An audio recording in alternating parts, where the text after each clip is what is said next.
அதெல்லாம் இருக்கட்டும் சார், யாராவது செயின் போட்டு மவுண்ட் ரோடு போவாங்களா அப்படின்னு கேட்பாங்க. ஏன்னா அந்த படிக்கும் போது கில்ட் அந்த பொண்ணு பக்கம் போயிடணுமா. ஏன்னா அந்த 11 மணிக்கு அந்த பொண்ணுக்கு அங்க என்ன வேலை? இப்படி சொல்ற திமுக இருக்காங்கல்ல, இவங்களோட தாய் கழகம் இருக்குல்ல தீகா, அங்க பேசுறாங்களே பெண்கள் பேசுறாங்கல்ல, அவங்க பேசுறத கொஞ்சம் கேட்க சொல்லுங்க.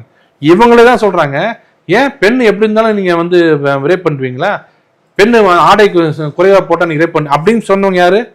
தீகா. தீகா காரங்க என்ன சொல்லுவாங்கன்னா, எப்படி வேணா நாங்க ட்ரெஸ் போடுவோம், எங்களை நீங்க பார்க்க கூடாது அப்படின்னுவாங்க. அப்ப சில பேர் சொல்லுவாங்க, இல்லைங்க பெண்ணா இருந்தா கொஞ்சம் அடக்க ஒடுக்கமா ட்ரெஸ் போட்டா நல்லா இருக்குன்னு சொன்னீங்க வச்சுங்களேன், நீ யாரியா என்ன சொல்றதுக்கு? என் உடை என்னன்னு நீ முடிவு பண்ணுவியா? நான் எப்படி இல்லைங்க, நீங்க அப்படி அரைகுறையா போட்டா ஆண்களுக்கு ஒரு இது வந்து தப்பு நடக்குமா?